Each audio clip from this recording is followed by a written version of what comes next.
fuck's sake. Yeah, I'm gonna put you in your chair, because you don't know how to calm down.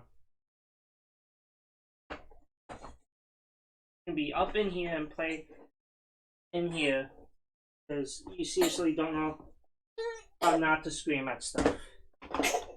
Tired of hearing it. But all day and all night. Drives me mad. Jesus. Alright, back. Oh, I can't wait till she's a bit older. God. At least when she's crawling around. The kids are so bad. My head always hurts. Wrong. Like, this weapon carried me for a long time in the playthrough. What's that?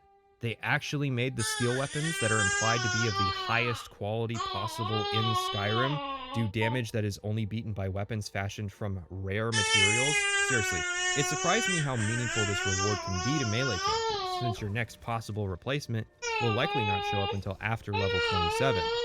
Yeah. That said, there is no Skyforge steel mace, so they didn't get everything right. No, yeah, why is there no mace? Congratulations, we're now companions. There's a little ceremony where we're welcomed to the Order and we have a conversation with Cod. Yeah, I like how you become a companion after you see Fuckus become a werewolf and stuff. Like, why did it take that long? Well, like, not like you hardly did any odd jobs to become like to prove your worth or like anything like that. You're just like, oh, I get shipped into this like main quest of the companions, and then you watch Fuckus turn into a werewolf and you fight a bunch of Silverhand, and it's just like, oh yeah, you're a companion now, because really at this point, like, there's no secrets. We mentioned the werewolf thing, and he mentions to us that it's true, the upper level of the companions are werewolves. But he's old and wants to go to Sovngarde, something that isn't possible as long as he is a werewolf. After one Radiant quest, we're invited to the Underforge by Skewer and offered to become a werewolf in order to join the Circle. I'd hate to rip the band-aid off like that, but this is how we have to talk about the worst moment in an Elder Scrolls story. How did I suddenly stumble into furry porn? The player's given an ultimatum. To join the Circle, we have to participate in a blood ritual and become a werewolf. You are told that you are allowed to say no, but that path ends the companions. Not as a questline, as a faction. You can no longer accept Radiant contracts for the faction, meaning that you can't earn money from doing these quests, and you can't proceed with the storyline until you return to the Underforge and complete this ritual. Which is dumb. Aela and Skewer will remain in the Underforge forever until this happens, or until you stop playing Skyrim.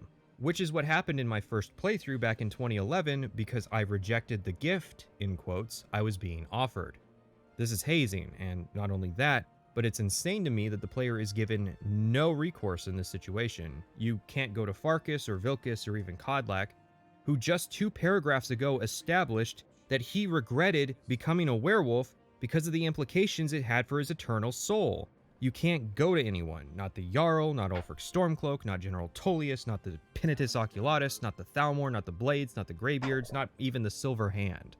Bethesda did not anticipate that there was even a chance that people would say no to this.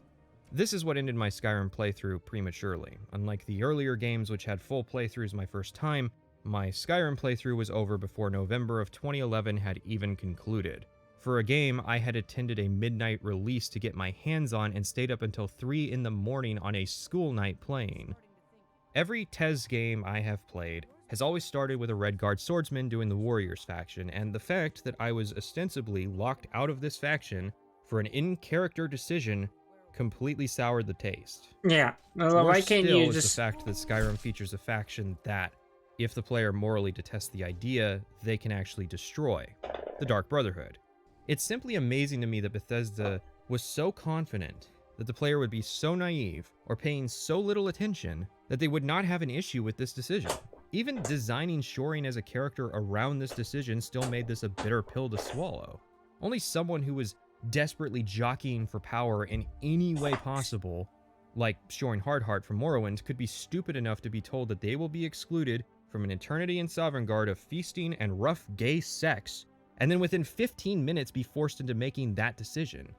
The absolute worst part. No one calls this out. As far as I've seen, and I've seen most popular Skyrim videos, Not many people seem to have an issue with this, which means There that should not be. only did Bethesda People should have an anticipate issue that with it. everybody- That you can't, as a character, be like, no, I don't want to do this, and not go to Silverhand or anybody else and be like, hey, you have like an underbelly of werewolves in the form of the companions. Like, that shit needs to stop.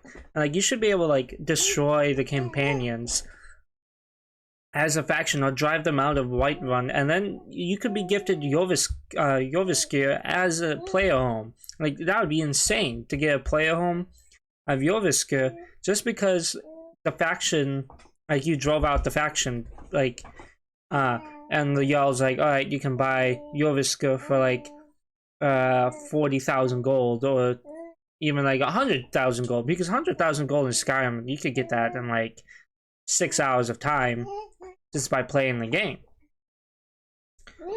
Granted, it might be a bit tough, but if you're smart about it, you could just make a shit ton of potions, or you could get all that in like an hour if you just reset the inventory of the trader by punching them, reloading, selling the million value potion you made from the restoration loop, and so on. Like, there's fucking ways around. Like, that would have made it so much better.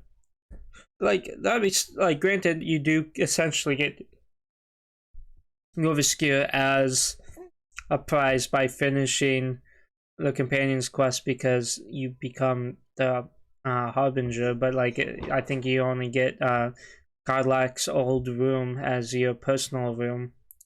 But like, still, like, it doesn't make sense. That there's no way around it. Like, you can destroy the Dark Brotherhood. You can kill Astrid and then go to the people that are against that first destroy the Dark Brotherhood later in the questline, after your assassination attempt on the Emperor. Like, Astrid gives up the Dark Brotherhood because she's upset about you, the speaker, talking to the Dark Mother about she essentially became the Dark Mother of that Brotherhood faction, because there was no speaker, and no one knew where the Dark Mother was. So, like, I don't know. Is this the fact that you can't deny it or like even destroy the companions from the outside, in terms of like outseeing them as werewolves? Like, even if you force them out of Jorviskir, right? You can buy the Jorviskir as a player home, and then you can well, you can like buy it and convert it into like a mead hall or like a inn or tavern, and then you could actually get money from it over time. That would be a cool choice too. But either way, like, you out some and drive them out of Whiterun, and then like the Jarl sends you on quest to pick off like the affluent members of the companions. Like, they went their own way, or they all stay in this place, and like, you slowly like hunt down the inner circle members until you find the like main base of companions, and by that point they all like the companion leaders decided that it was better to make everyone werewolves in the companions that stayed with the companions, and then you have to fight through a bunch of transformed werewolves until you fight like Kodlak, the last of the werewolves, and then you kill them. Like, that would be super cool. I don't know why you can't do that. Or like you out and you drive companions out, and then you have the Silverhand move into Jorviskir, and you can become the Silverhand leader, or something like that. Like, the current leader still dies to one of the companion members, and then you become the leader of the Silverhand, and you can send out Silverhand members, and like, it takes like a week time, and they come back and they give you a location of an inner circle member of the companions, and like, that'd be super cool.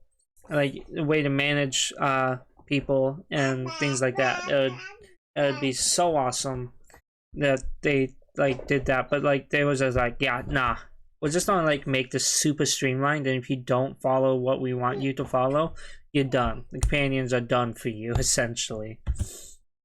Playing their game would either be a moron or not paying attention, but that they were absolutely right. So, like the cuck we are, we return to the Underforge after being unable to tell anyone in Skyrim that the companions are werewolves. I wonder what Aela and Skjor were doing while we were gone so long. We participate in a ritual and are subject to a forced transformation. You can go on a rampage or you can just hang out at the Skyforge for a really long time before you end up waking up in the woods. Skjor went ahead of us, so we and Aela chased after him into a fort occupied by the Silver Hand. Since this is the obvious time we're meant to use our new werewolf powers, let's talk about werewolves.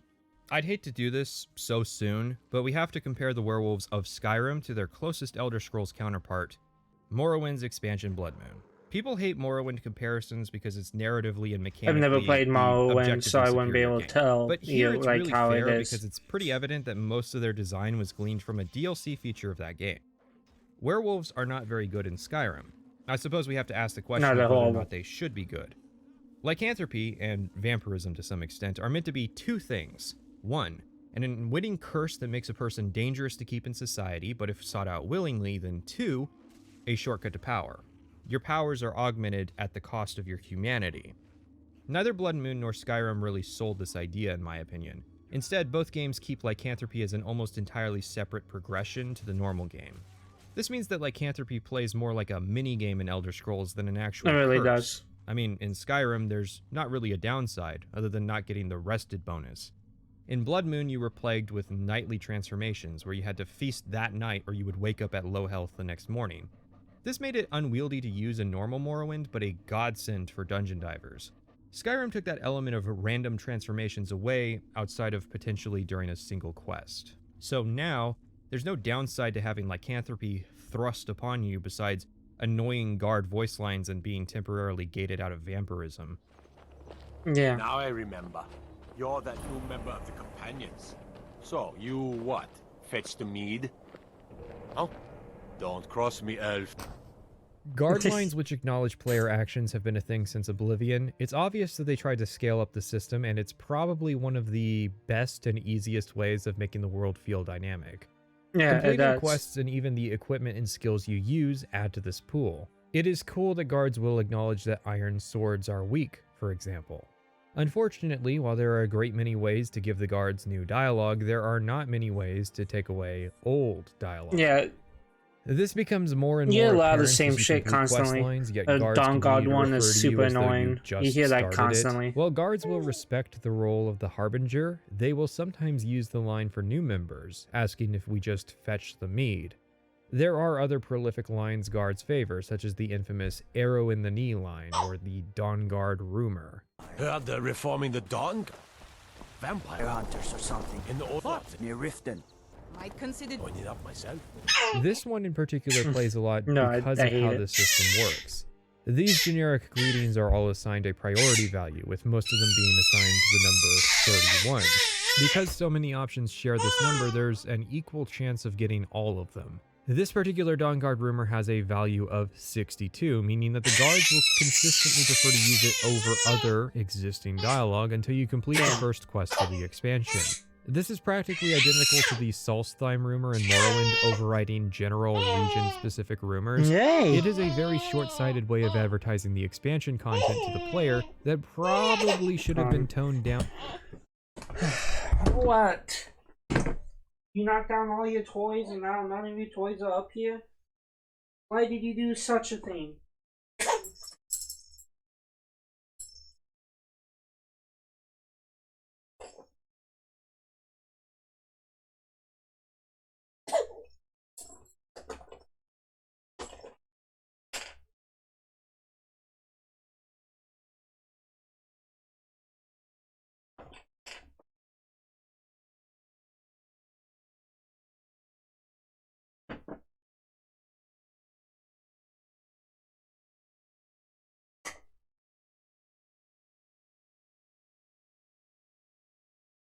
Anyway.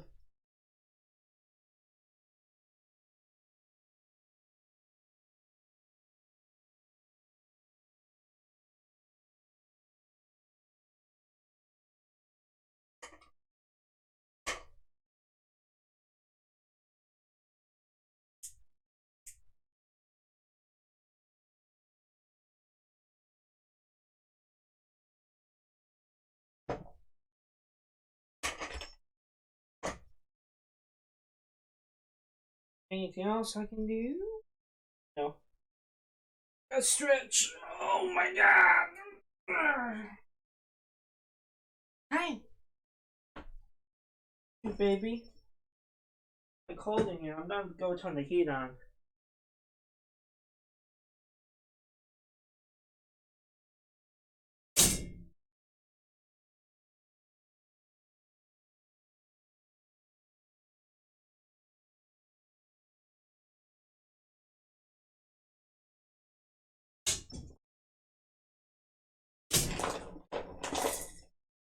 Your baby.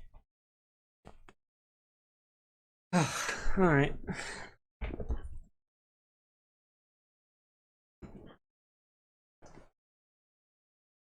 1,000 gold added for helping Runil. Down Oh, in the it game's just- final update. The amount you After get the first based time, on you're your level. never again forced to use it, which I'm personally thankful for, but I don't consider it a good thing. If you're gonna work this hard for a werewolf story, then maybe you should just do it. Blood Moon's werewolf story was designed around the mechanics and actually worked really well, all things considered. At least until the endgame gauntlet that was meant to challenge in-game player builds, which pure werewolves were not powerful enough for. However, if I as a player am thankful that this isn't the case in Skyrim, then what is the actual werewolf system like mechanically? It's not ideal. No, it's not. You're locked to third person, unlike Morrowind, but you're also twice as big as before, meaning that it can be difficult to see what you're doing. Your health And no longer some doors you regenerates can't get naturally, into. nor do you have access to potions. Your implementation of healing is consuming hearts from corpses. This can be later upgraded, but we're not talking about upgrades just yet since they were DLC content. This caveat of only being able to heal from the dead is a big concession, as it means you can't really push the difficulty in Skyrim while playing as a werewolf. A character who's comfortable playing at master or even legendary difficulty will find themselves having to turn the difficulty down just to make werewolf not viable but possible. This is obviously the opposite of the intention shown in the Farkas scene where lycanthropy was used to gain an edge in combat. It Yep. also means the player is heavily limited on the types of dungeons you can run. Any dungeon that doesn't involve beating hearts will mean Yeah, you can't eat. Yeah, no, I think you can eat animal hearts now, but I don't think you can eat hearts of Draugr. Like, I don't think Draugr is an option, but you can eat. Ah!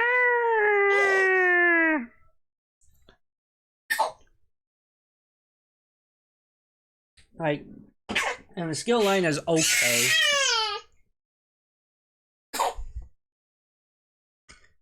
You can suck my dick. Bye bye.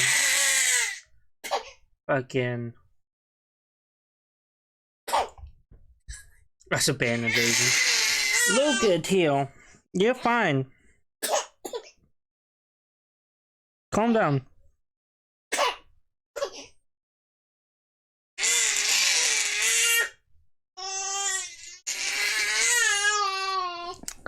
Oh my god. You're fine. Here. Here. I'll untether it. Yeah, no, I'll... Yeah, there. Untether.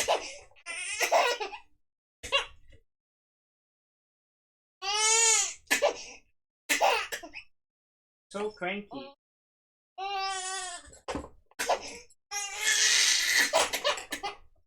Oh my god. You need to stop. You need to stop. You're fine. You're fine. Where's your binky? I swear I gave it to you. Also, I could be wrong. I might have not given you binky. Like, you're okay. What is your problem? You're fine.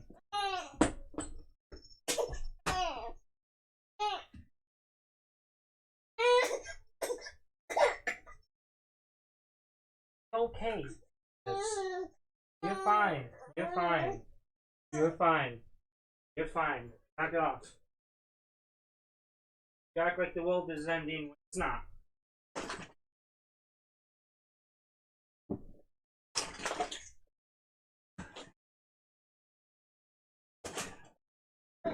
Tom needs to finish cleaning.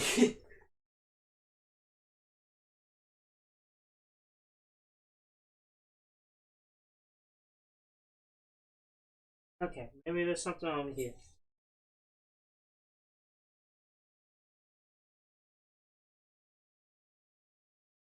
Ah. Yeah, there we go.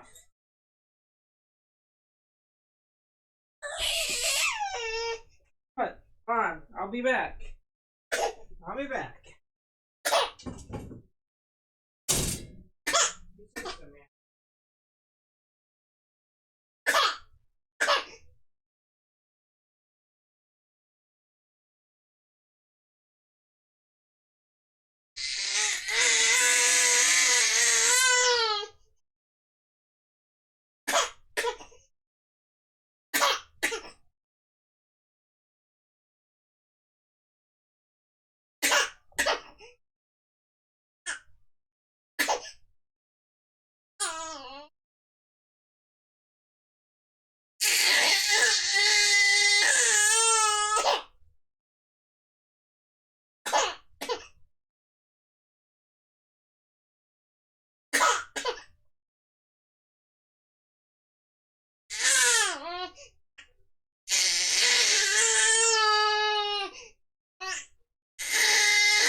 There you go. Push. Oh. It would be better if it was like this. Okay. Fix the thing. Also, fucking bots, man. But yeah, like, all you get is better shout. Like, your shout becomes like a roar, and they do different things, but like, it's not much else as a werewolf, and like, your damage is like negligible. And eating more hearts like increases your bloodlust, and then you have to like wait a bunch of time to even get out of the transformation to just to loot, and then you can't transform again until you wait 24 hours. Like, it's just, being a werewolf just sucks in Skyrim. There's like no benefit, no nothing. You can't untransform and retransform. It's just dumb. It doesn't work. The way they did it just doesn't work. Speaking of dungeons, Skyrim inherits another annoying quirk from Morrowind, the inability to loot as a werewolf. Yep. Since the core of the dungeons in these games is looting stuff along the way, and the designers assumed that you could do that, running dungeons in Skyrim as a werewolf means running dungeons twice, or not at all, depending on if dungeon progression is tied to items. The first time for all the combat, and the second time to pick everything up. Which is weird, because apparently werewolves have increased carrying capacity. Is the intention that I stuff my inventory full and turn into a werewolf and run home? But most of the base game homes are inside the cities. Your main mode of combat as a werewolf is to just slash attack, and you can ragdoll people with power attacks. Also, you can howl to scare people. So if you're provided some small measure of crowd control in exchange for losing a lot of the game's mechanical complexity. Yeah, this kind of sucks. Anyways. I guess you could do Ayala's quest to unlock extra functions for the Howl, like detect life, summon pack members, and have a higher level fear effect, but that's all marginally useful and falls off in the mid-game. Yeah, it does. Werewolves were severely high level and it game took the vampire sucks to be a expansion werewolf. Dawnguard to add in some Everything's too necessary strong. changes to the system. This is, outside of a single voice line, the only acknowledgement of lycanthropy in that expansion. Yes, I can smell it on you. The power of my blood will purge that filth and to make you whole again. The first was to add a scaled level of armor rating to the player. I cannot imagine a level 40 werewolf player being asked to fight stuff without any additional damage resistance. It's insane enough how weak you are as it is now. The other main addition is the werewolf perk tree, which was hinted at in the Bethesda Game Jam. So again, it wasn't really a focus of the DLC as much as a band-aid fix that was thrown in. You gain werewolf XP from eating hearts, which you then spend on perks. You can increase your damage, health, healing rates, increase the number of types of things you can eat to heal, and add extra effects to the werewolf howl, like summoning better allies, making the fear effect apply to more enemies, or add more functions and range to the detect And the life eating the effect. hurt It's thing better, just but it's takes still too not long that too. good. Hence why it's a band-aid solution. There's also a handful of rings used to augment the player, which is a new idea to Skyrim. In the base game, there's the Ring of Hearsing, which existed in the Blood Moon. In Blood Moon, the ring would turn you into a werewolf at will, while in Skyrim, the ring allows you to transform multiple times per day. This means that Skyrim requires you to already be a werewolf to actually get the benefit of the ring. I think the only issue is that the player cannot turn off the werewolf mode, something that could have been added similar to how you can turn off the vampire lord mode. It seems, in the base game, Beast Mode was meant to be a sort of ultimate ability to get out of jams, whereas the Ring of Hearsing makes lycanthropy more of a consistent playstyle. Which is weird, because Hearsing's quest will not acknowledge you being a werewolf, like, at all. The other 4 rings were added in the Dragonborn expansion, which is fitting, seeing as that expansion is a revisit of the setting of Blood Moon. These rings are fairly expensive, so they are definitely meant to be acquired later in the game, like level 20 or so. Ah, you butthole. You're fine. You act like the world's ending and it's not. Eat, eat, eat.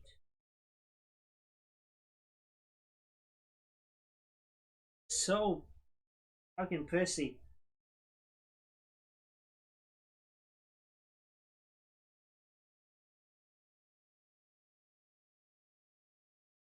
Okay. Fine.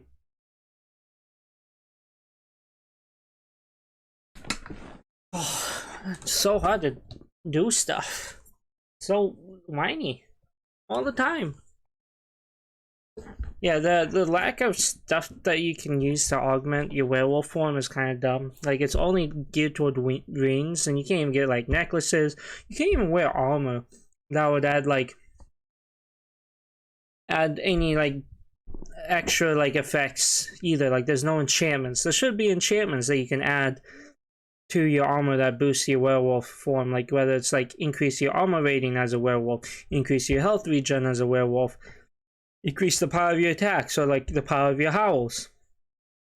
There should be enchantments that like boost it and make it a lot better. Like, same thing with the Vampire Lord. There should be enchantments and stuff that help improve upon the system that they've added to the game. Like, there should be no reason why they can't just add more stuff to increase and like add to the betterment of the game, just so you can be like, oh yeah,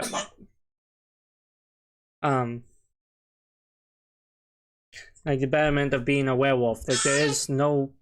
Come on, seriously? You literally had it in your mouth. You were eating. Why won't you eat? You're fine. You want it. And then you take it out of your mouth. Why?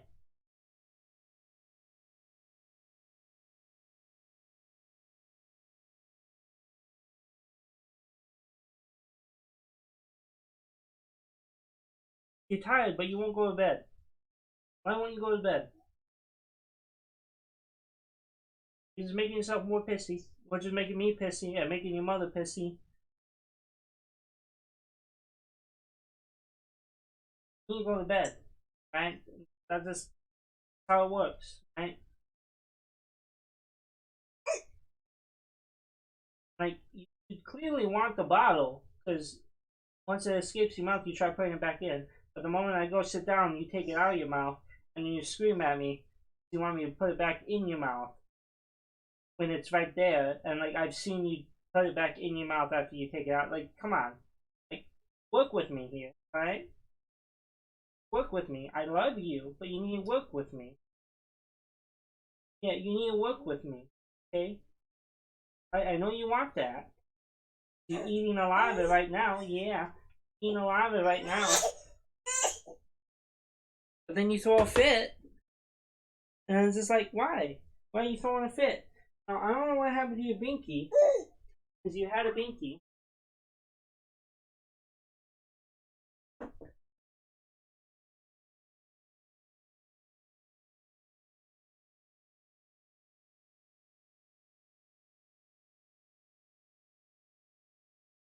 Doesn't need to be that loud.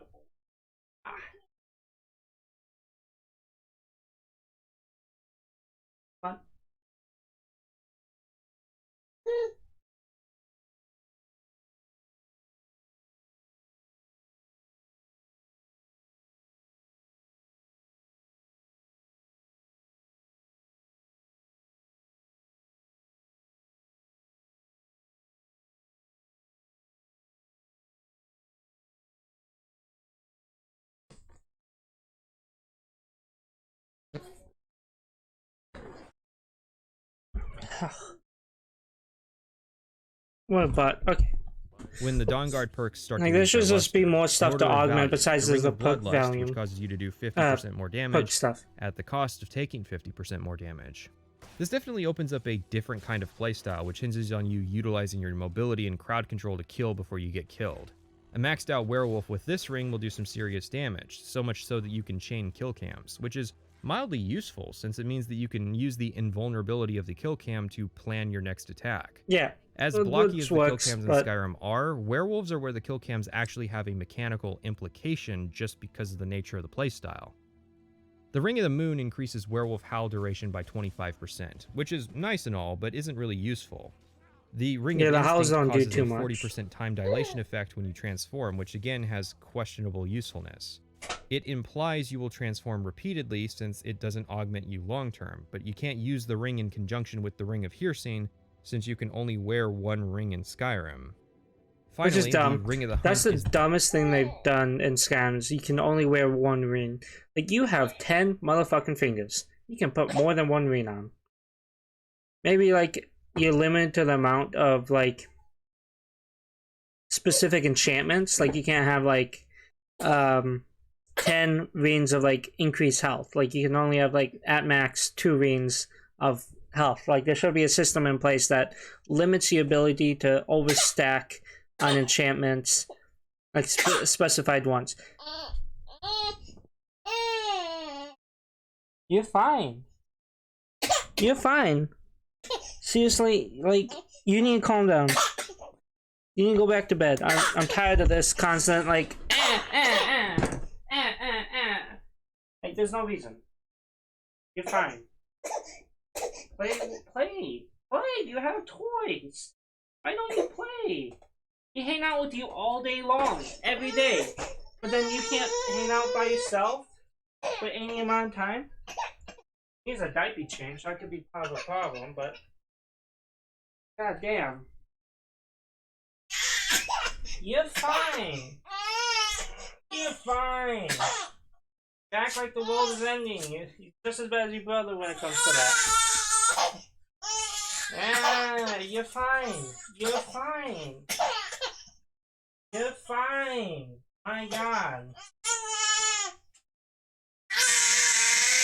You're fine. Can you stop screaming non-stop like that?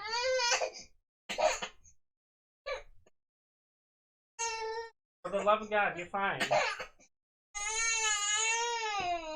I'm religious. But for the love of God, can you calm yourself for more than 5 minutes? Look, I made this huge toy string for you. Huge. It's so big. It's a string of all your toys. Oh, no, okay. That one was on me. That one was on me. That one was on me. Yeah. Get mad at Daddy. He just dropped a toy on your head. You're fine. You're fine. Okay? You're fine. I don't want to hold you all day. I do it all day when Mommy gets home. I do it the whole time when Mommy is home. You need to calm down. Hang out with you all the time. We hold you all the time. We play with you all the time. We need some alone time ourselves. Fine. Here, look. I have more toys for you. Look. Oh my God.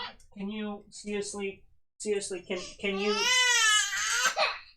stop? Can you stop? Can you stop? Can you stop? It's not cute. It's not cute. You're fine. Why are you crying? You're okay. You are so colicky.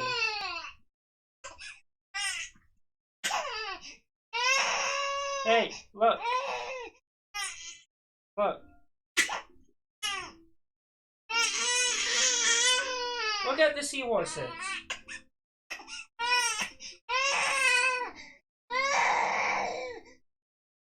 You're fine.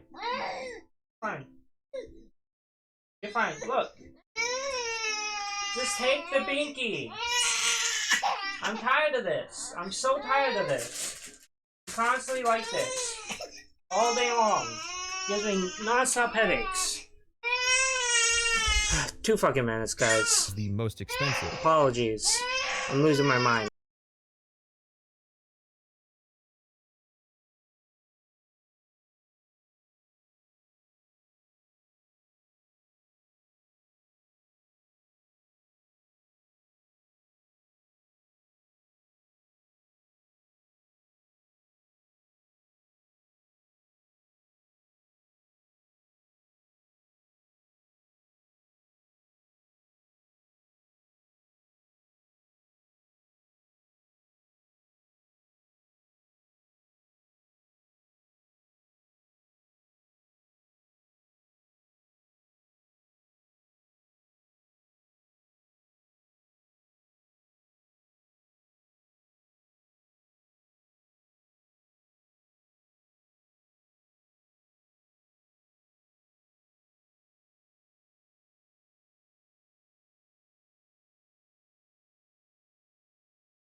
Alright, sorry about that. I lost my cool for a hot minute.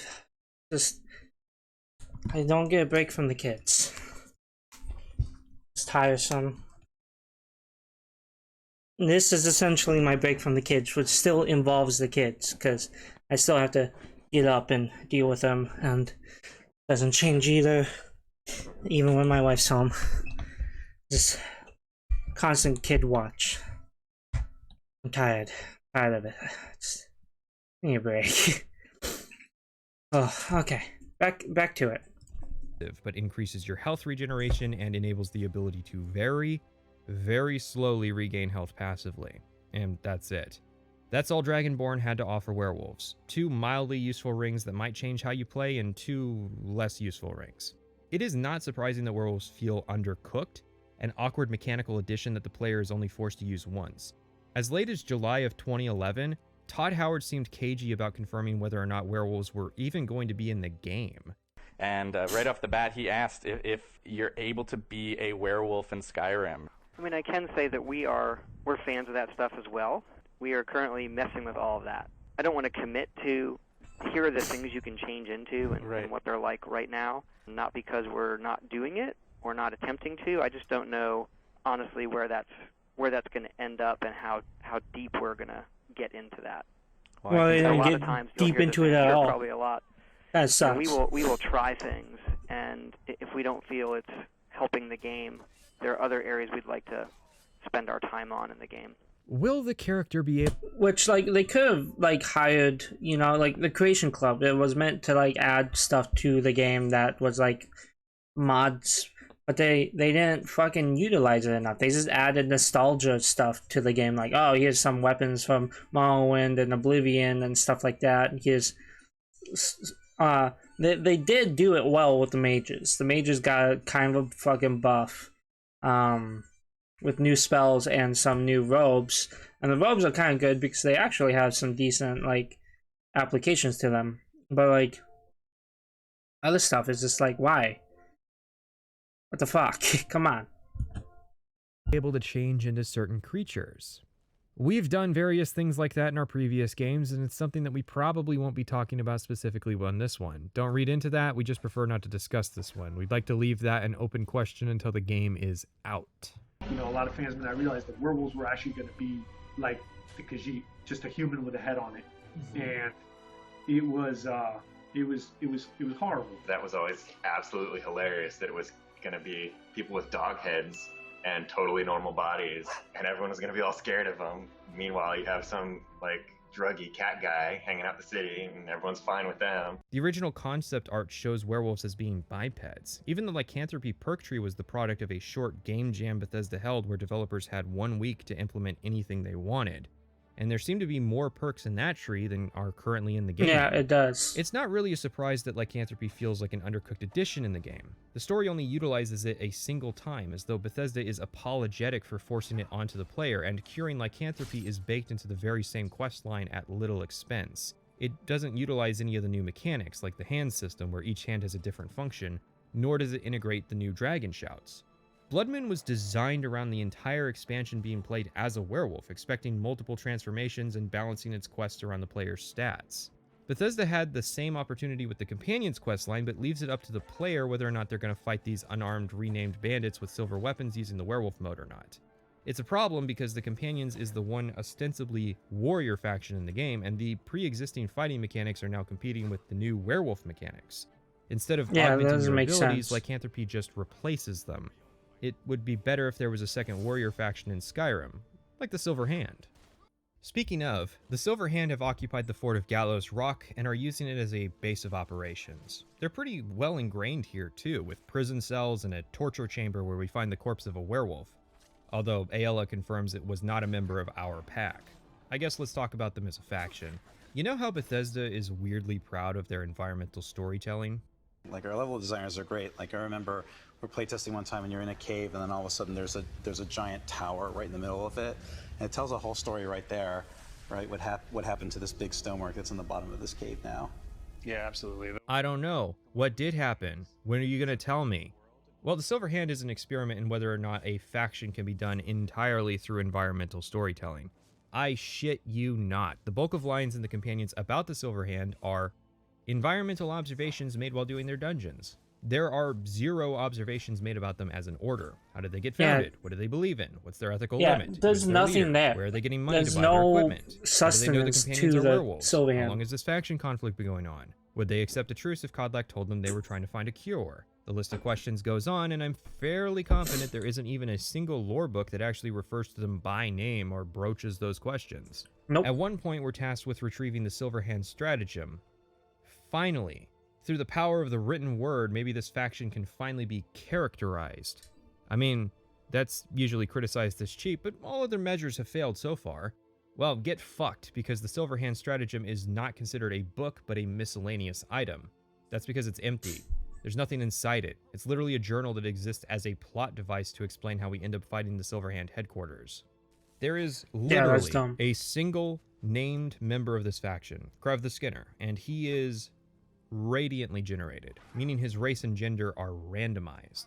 The Silver Hand are literally just bandits, with extra silver weapons, ingots, cure disease potions, and literature about werewolves. If you try to soul trap their corpses, it'll even refer to them as bandits. At least, most people see them as a bandit gang with a passion for fighting werewolves. The Stendar doesn't people, make right? sense. Why would bandits invest themselves that hard into fighting such... The acolytes of Stendar that fight the vampires have more of a fucking story to them. Like, they have a lot to them.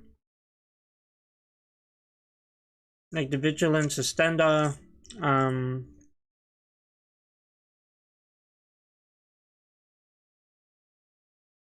like they made a whole DLC, Dawn God, about being a vampire or fighting against vampires. They went on to do that. They should have made a werewolf faction as a DLC, like Dawn God. Like, okay, have the companion questline still. Keep that in the game. Just add, like, a full DLC, like Dawn God, where there's a faction of people hunting werewolves and a faction of people being werewolves. Like, you could even expand upon the companions, right? You're the harbinger of the companions. You're a fucking werewolf. And the Silver Hand could have their own fucking castle. Like the Dawn Guard people have a castle that, like, a keep for their weapons and stuff. There should be like a Silver Hand place like that, like even if it's a DLC, a place like that, and then an extended upon companion quest line where, as the Harbinger, you have to go around and unite all these miscellaneous werewolf clans to fight against the Silver Hand and go to war with them, whether it's like skirmishes and stuff like that, where you can transform with a bunch of other werewolves and fight a horde of Silver Hand people, where they actually have their own armor set, their own weapons, like they actually have better gear that, kind of like how the Dawn Guard has crossbows and their own armor. Do the Dawn Guard people have their own armor? I think they have their own armor. Like, they should have a fleshed out Silver Hand thing. I don't know why they did it just, like, either the Dawn Guard should have had a vampire thing and also a werewolf thing. Like, they should have expanded upon the werewolves at the same time as they did the vampires. I think they kind of did, but no, they didn't. They expanded more of it in Dragonborn with the rings and stuff for the werewolves. But that's just rings. That's just enhancements. That's not anything story. There's no lore to it. There's no fucking... You get bread, but you get no fucking soup with the bread. You know? Like, you can't just be like, werewolves. But how am I supposed to dip it into this cool fucking story soup and eat it when all I got is fucking bread, the werewolves, and no fucking soup, the story? It doesn't make goddamn sense why they just didn't add more to it. Like, they had a chance. They had years. They had the Creation Club. They could have added it with the Anniversary Edition. They had fucking chances. Like, they added more Creation Club content. They could have been like, which, the $20 upgrade, okay, $20. It's $20. You get some stuff that's unreleased, a bunch of player homes, view quests and stuff. It would have been more justified for the $20 to have all the Creation Club content and an extended werewolf fucking storyline. This should have had fucking the soup. Why is there no soup? There's only bread, but no fucking soup. I can't. I don't like playing as a werewolf. I hate the companion storyline. I only do it just to get done with it. With every character, I get the werewolf maxed out, and then I go be a fucking vampire, because there's more benefits. Like, there's a better story. Even if you stop being a werewolf, there's a vampire, there's still better fucking benefits. There's a cool storyline. There's the Harkon Estate. There's the Dawn Guard. There's like so much fucking soup to take in. There's not enough bread. But with the fucking, you just got like 4 loaves of bread, no soup. Why is there no fucking soup, Bethesda? There should be fucking soup with my bread. But there isn't. It's stupid. A minor threat. God, I got bandits real invest themselves heated. that hard into fighting werewolves who seem to have a fairly competent control of their condition and who could rally a cause to fight against you. Why did the Silver Hand hate dogs so much they literally do dog fights and even eat them? You know that the most militant factions don't form out of mild displeasure, right? The Vigil of Stendar formed out of hatred for Daedra and Daedric cults because of the Oblivion Crisis. The Dawn Guard formed out of hatred for vampires.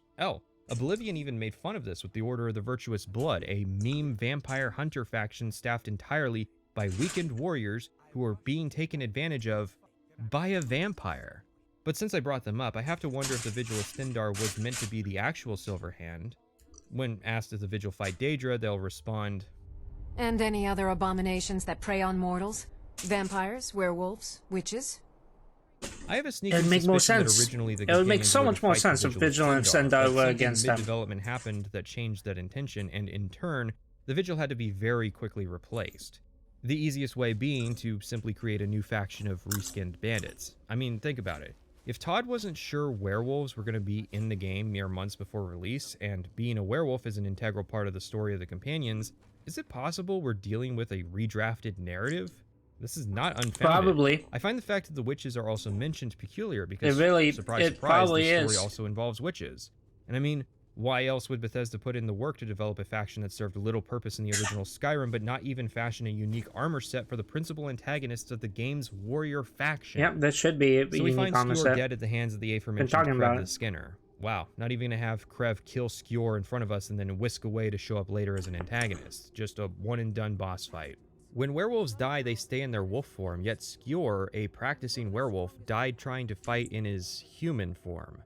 For some reason, it's not even really clear why Skjor decided to rush the situation. That's explainable if he was a werewolf and was on a rampage, not if he died fighting as a man. I bet you didn't think, when I said his name, that he would literally be gone the second we got back to the plot. Ayala is a bit torn up over Skjor's death, but doesn't mind if we honorably loot Skjor's corpse of his wolf armor. Hey, I'm in the circle now. I gotta look the part. Better than my second run where I took Skjor's armor so it could sit on a mannequin in my house. The wolf armor isn't bad. It's steel armor but weighs significantly less, plus it honestly looks good. Well, the male version anyways. The female armor is hideous. Oh, what the Look fuck? at those legs. Look at those breast compartments. No wonder Ayala isn't wearing this. Yeah, It that like looks dumb as trash. hell. Ayala honestly takes the death of her fuckboy pretty well, asking us to head out and steal some plans from the Silver Hand. Like, it's hard to generate emotion about a Radiant quest, and the only thing of real note is that my second time around, I did it non-lethally. Return to Ayala, and she gives us another quest, this time to assassinate a leader of the Silver Hand. This one's more lethal, obviously, but my second time around, I made sure to only kill the leader. Technically, there is a third Radiant quest where we go and recover a fragment of Wuthrad from the Silver Hand, but I've never received it. That's because after doing the second quest, Kodlak wants a word. He knows about our little campaign against the Silver Hand. Whether you annihilate them down to a man or simply assassinate their leader, Kodlak will still disapprove of our endeavor and then immediately proceed to task us with a vital mission that we're sent alone to do. If you have Whiplash, there is actually a logical, in-character reason why Kodlak is doing all this. It is not like earlier where Ayala chastises us for not helping with the giant and then immediately invites us to the companions. Kodlak, as previously stated, wants to cure his lycanthropy, and he has a brilliant idea. He wants us to seek out the witches of Glenmoral, who generations past made a deal with the Harbinger that gave the companions lycanthropy, and he wants us to bring back one of their heads. I went ahead and brought back all of their heads, considering the last thing the companions need is another faction war. It is funny that Kodlak's first instinct is to kill the witches, not even to try and negotiate with them. The magic's in their heads, so bring the heads back. The witches are actually hag ravens, which were one of the wild animals I got dispatched to deal with. I'm sorry, but there is a world of difference between rats in the attic and a bird woman who can cast high-level destruction magic. There really is. The Glenmoral Coven was a minor faction from Daggerfall that became a plot device in Blood Moon and Oblivion for curing lycanthropy and vampirism, respectively. So it's a bit of a surprise that they're now in the business of inflicting those conditions. They didn't really gain anything in Blood Moon, although at least the transaction in Oblivion involved Melisande getting her hands on some rare, in quotes, Grand Soul Gems. But here they are now, just playing middleman between Hircine and the companions. It's not like the designers did not know this. Skjor, Ayala, and even Kodlak all make direct references to Hircine, and Ayala outright worships him. So here they are, dying out, serving their role once again as plot devices. Can't wait for the Hammerfell or whatever branch of Glenmoral witches in Tez 6. Yeah. Upon our return, however, tragedy. Kodlak has died. Not of old age, but was killed in a Silverhand raid. Somehow. For some reason, the Whiterun guards wouldn't let me into the city without a good reason, and they banned these Alakir warriors from the city for rowdiness, but an entire brigade of Silverhand warriors entered the city, went up to the Cloud District, and assaulted Jorvesker without guard opposition. I mean, gods, like, high thugs will come into Skyrim and fucking beat on you. Yeah, sure is, buddy. Although, funnily enough, upon our arrival, Kodlak is naked. Time to get roasty. I don't understand this. It's not to stop us from looting Kodlak's armor, considering I'm literally wearing Skjor's old set, which is the same thing. It just seems like an oversight that Bethesda teleported a dead Kodlak here and deleted all of his items, including his apparel. Except the designer had to intentionally add the script to stop you from interacting with his corpse, so somebody had to look at naked Kodlak dead on the floor and say, yeah, that's how it's supposed to be. My best guess is that later, when we cremate Kodlak in the Skyforge, he's supposed to be naked, and for whatever reason, this script is just firing too early. In the chaos of being all murdered... Since it seems like they revamped,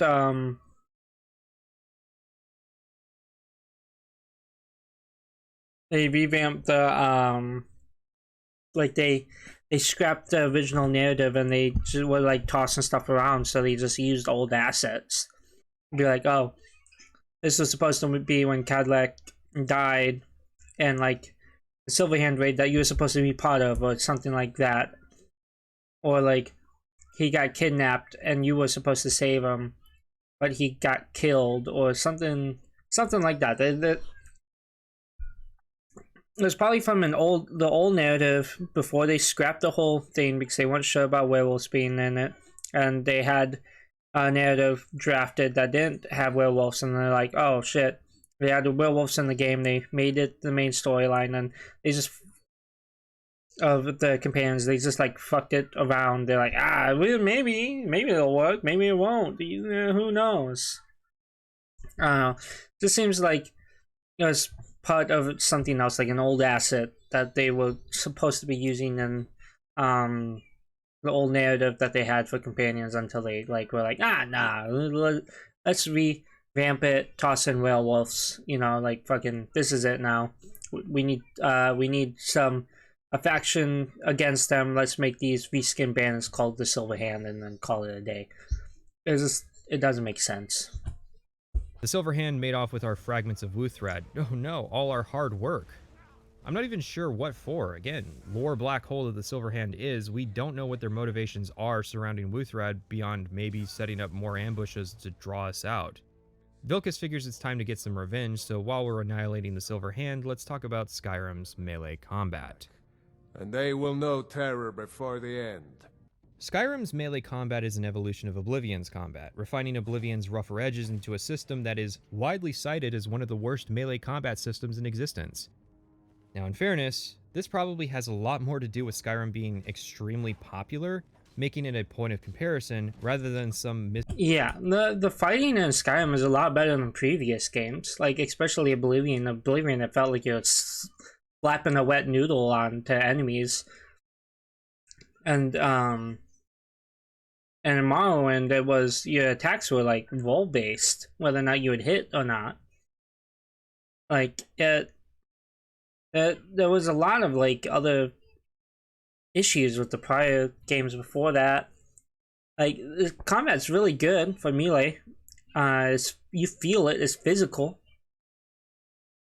Like you can tell that when you hit an opponent, then they stagger. You've hit an opponent, and they felt that because they aren't moving as well. Like they stagger back, like that, or like if you block a hit, they go well, bang, like whoa, like there's impact, there's weight in the attacks compared to where like bop, bop, bop, bop, bop, bop, bop, bop. Because then like or like when you go to strike an enemy and they have the shield up, you bounce back, or like you like hit the shield and like they stutter back. But like in Oblivion, if you block, there's just like fucking wet noodle against the fucking shield. Like the combat was shit. Like it worked for what it was, but it wasn't that good. But yeah, just because it probably was more popular. Skyrim is a very popular game, so it was compared to like other games of different caliber, like Dark Souls or things like that. People were comparing it to games of similar feel, like other fantasy combat games. I don't know what other games came out around that time in 2011. I can't remember. And it's been 10 years, so it'd be like 13, 14. And that was around the time I was playing a lot of COD. It wasn't until like a year, like half a year after its release was when I started getting really into RPGs that were fantasy melee based compared to fantasy RPGs that related to guns like Fallout, and also playing like Borderlands. I played so much Borderlands. But yeah, it was probably getting compared to other games that had melee related combat, and they were like, oh, these systems are a lot better compared to what Skyrim is. But a lot of people, like people who liked the games prior, who played the other games and played Because I feel like Skyrim was a barrier to entry for a lot of new gamers too around that time. I feel like there was a wave of new gamers coming in.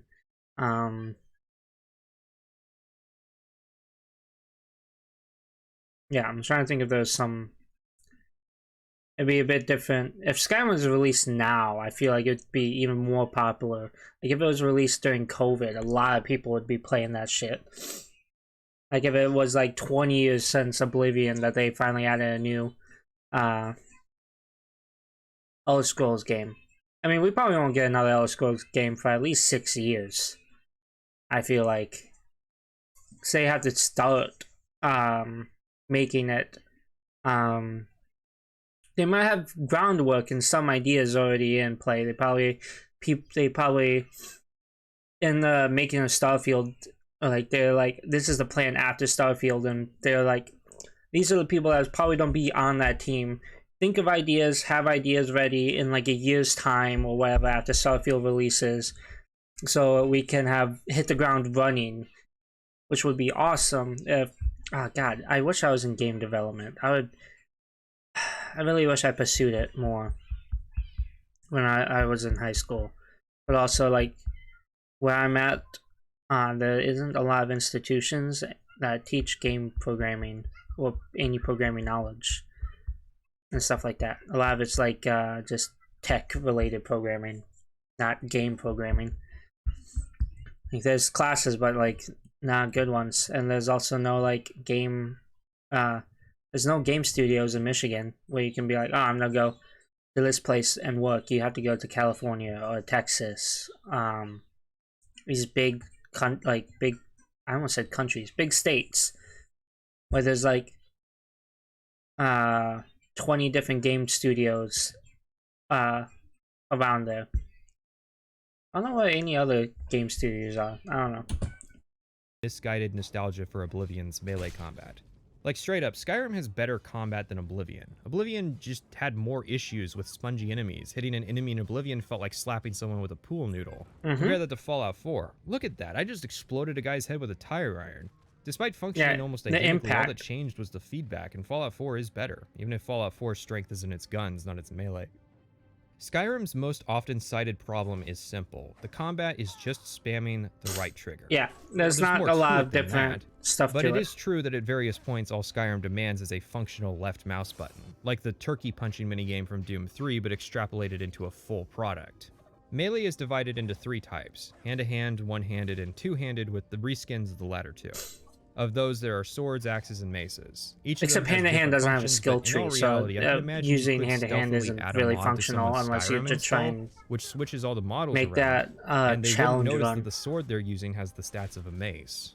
Hand-to-hand is the easiest to dismiss. This is Maik the Woke, who specializes in hand-to-hand combat. There is no skill. Instead, your only option is to pick Khajiit, stack gear that fortifies unarmed damage, and pick the heavy armor perk.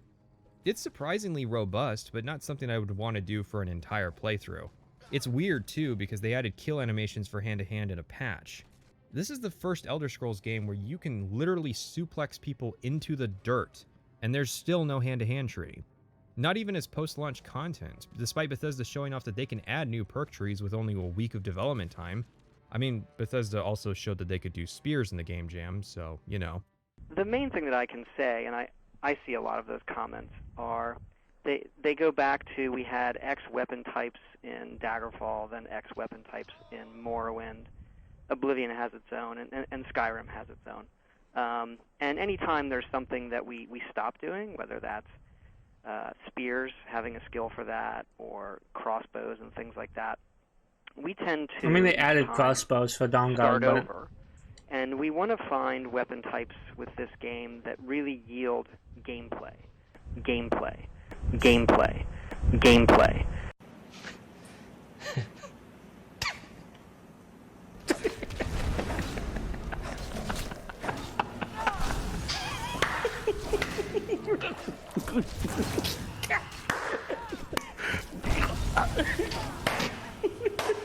Next is two-handed weapons. I still do not like them. Hell, I haven't liked them since Morrowind. Yeah, I don't came really with a change to its use stance system. In Morrowind, two-handed you had a weapons. melee stance and a magic stance. Oblivion changed it to where you're always in melee stance, but added a cast magic button that you can do at any time. Skyrim changed it again, inspired by Bioshock, to where each hand can have an item in it, unless you're an archer or use two-handed weapons, in which case your hands are full. So now you can dual wield, have a staff in the offhand, have magic in the offhand, have a shield, and use magic in the right hand. While it's a system, I have to lament that you cannot dual wield shields, which is a shame because shields are extremely... I feel like they could have done the Oblivion thing where you can, like, if you're using a two-handed weapon, you can use spells still, but at reduced effect. Like it takes, instead of having a power, you can instead have a, like, magic skill. You can have a spell equipped as a power if your hands are full with a two-handed weapon, or with a bow, and you can still cast spells, but they're at reduced effectiveness and increased cost. And then you can have perks in each tree of magic where it reduces the cost and increases effectiveness of the spells until they're like fractionally just slightly lower than the normal output and normal damage output, or like normal effectiveness. Like you could be like, initially be like, it costs 20% more magicka, and the effectiveness of the spell is 20% less for each for any spell cast while your hands are full with a two-handed weapon or a bow. And then you could have perks in each that halves that for each, where it's 10% for increased cost and 10% less effectiveness.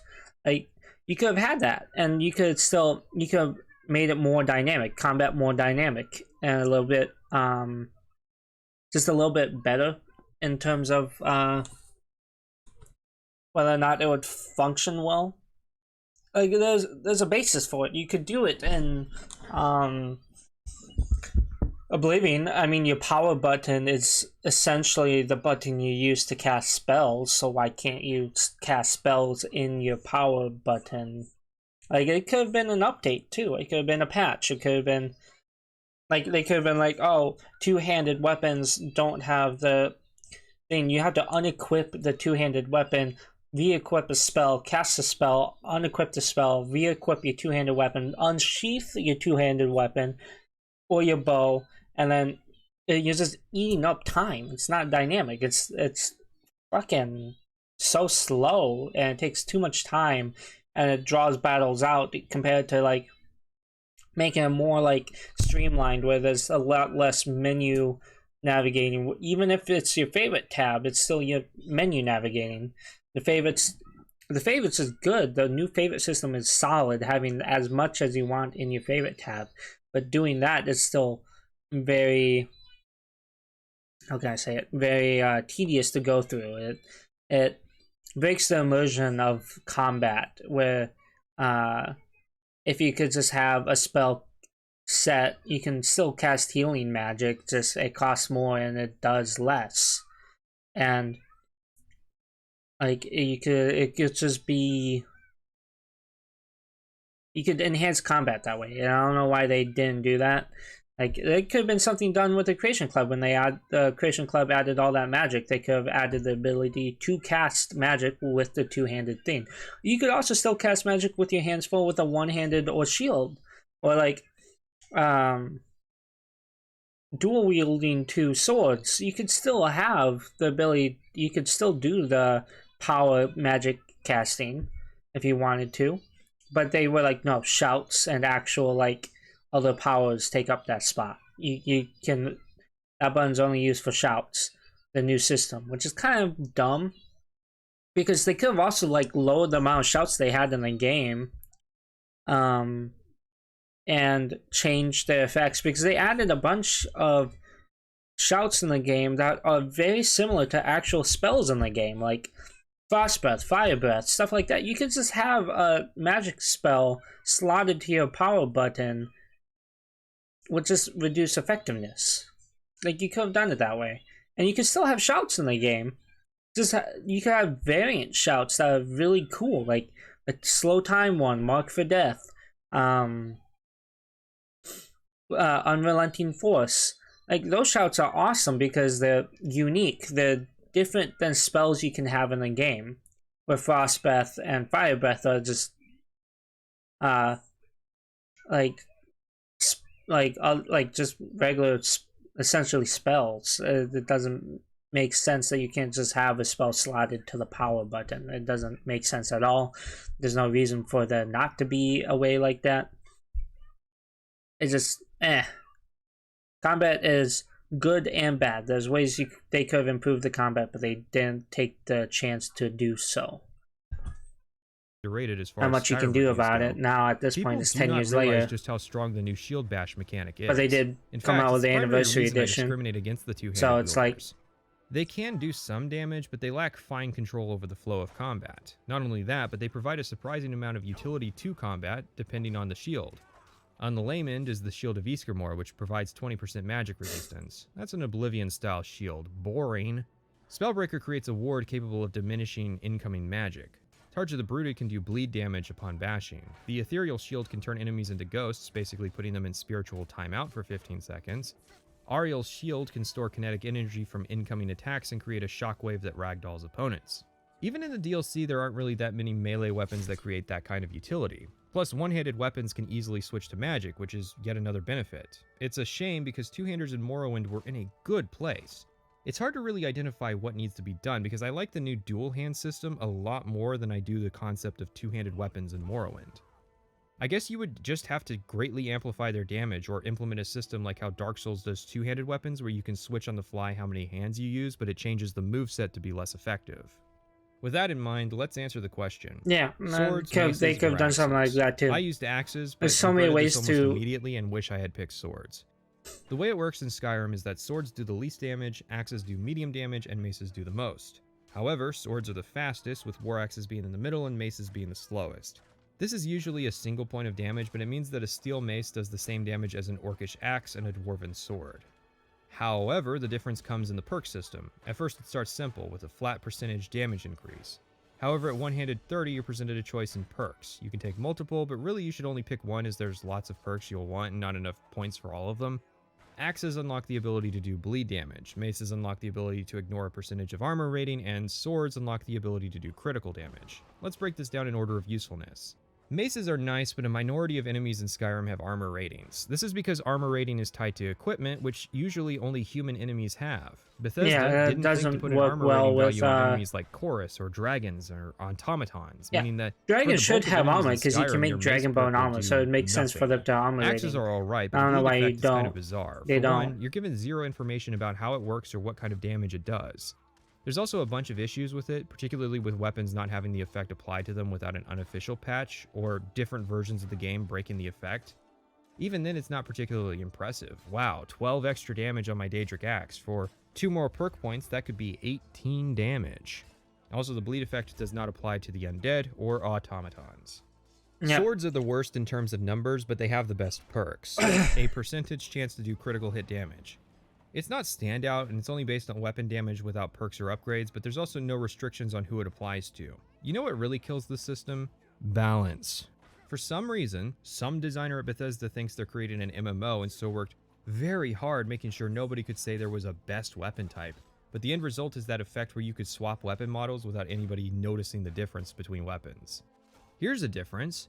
If you do enough damage with a mace, just have their head explode, or their bones shatter, or their limb go limp. Yeah, they had it in Fallout. Considering Fallout 3 and New Vegas literally had limb-based damage mechanics in the same engine prior to this. Yeah, but the most you get is a perk that increases decapitation chances.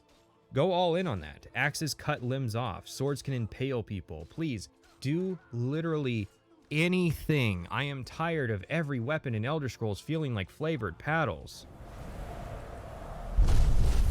Yeah, they all do the same type of shit.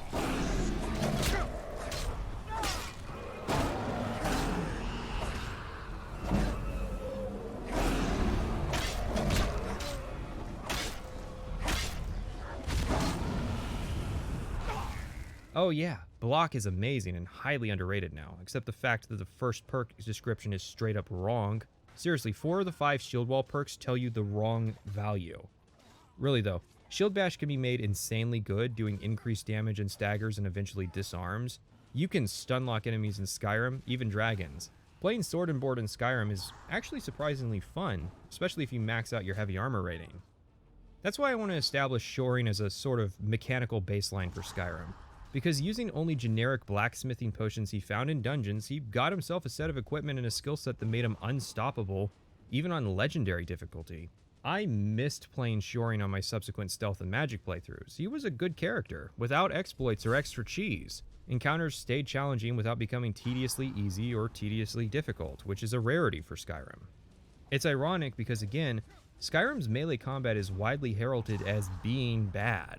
Let's make some comparisons, although bear in mind makes that every sense. game It's is fun to play with something the different with its sword and systems. shield. That's why it's called comparison. I just always and use magic contrast. because I like Contrast magic being more, comparison's ugly even twin though sister the that magic nobody ever system likes to in hang out with. Skyrim is The heavily first flawed. comparison is Dark Souls, which I would agree. Dark Souls handily has this game beat. So much so that it's not worth going in depth on the subject just yet. Let's start a little lower. Dark Souls combat is a lot better because a good this comparison Dark Souls since it came out a couple months before Skyrim. really good. And has It's an all emphasis it on is first-person combat. melee combat. There are guns later in the game, but most of the early game you're limited to melee weapons with variety. They aren't reskins of paddles. A knife in Dead Island is distinct from a baseball bat and more than just speed. Yeah, It can Dead cut and Island is stab good while the on bat can break impacts and bones. stuff. Like The game even you has feel a variety of the elemental weapons, effects, like like electrifying you a weapon feel to then shock the damages enemies, they as well do as some and how mild they RPG progression. impact the game enemies. makes combat tense by limiting your pool of stamina. Run out and you can quickly find yourself overwhelmed. It also provides lots of feedback. Enemies stagger and bleed. Obviously, Just like it's that, rather they fall, limited they since most of the fly enemies you back, fight in Dead fall Island back. are zombies, but then again, you fight a lot of Draugr in Skyrim.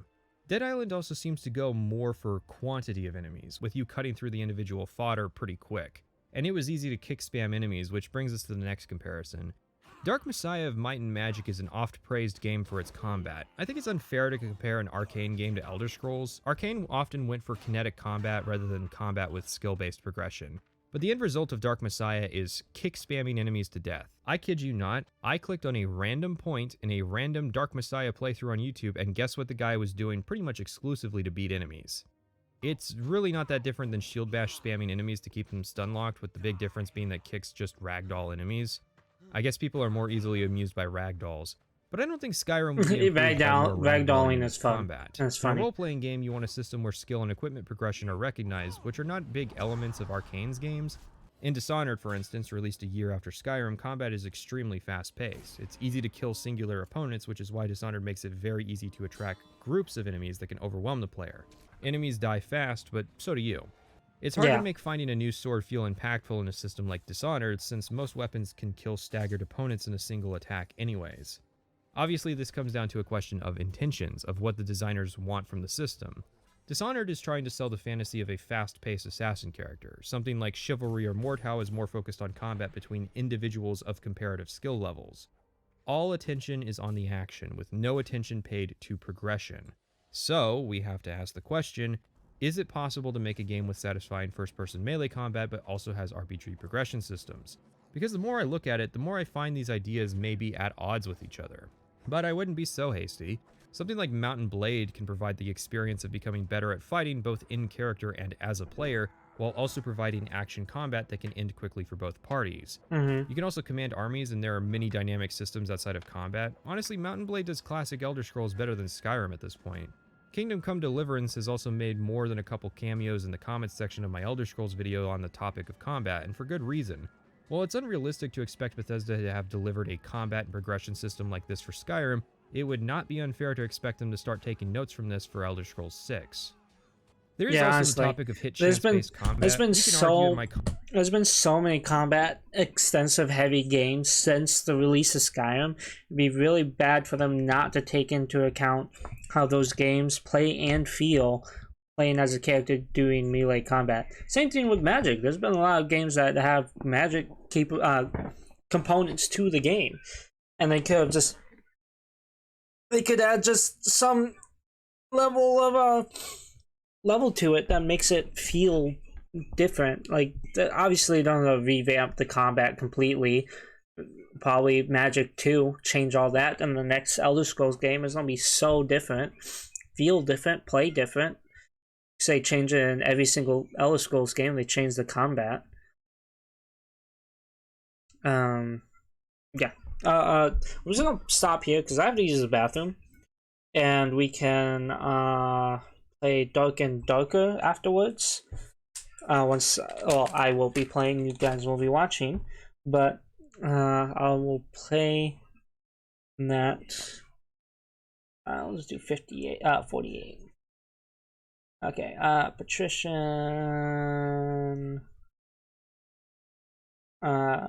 TV, Sky, and SRR, Skyrim Retrospective Reactor. Okay. I'm gonna sit here. I'm gonna actually get everything ready for Dark and Darker. Dark and Darker. Switch it. I'm gonna load it up.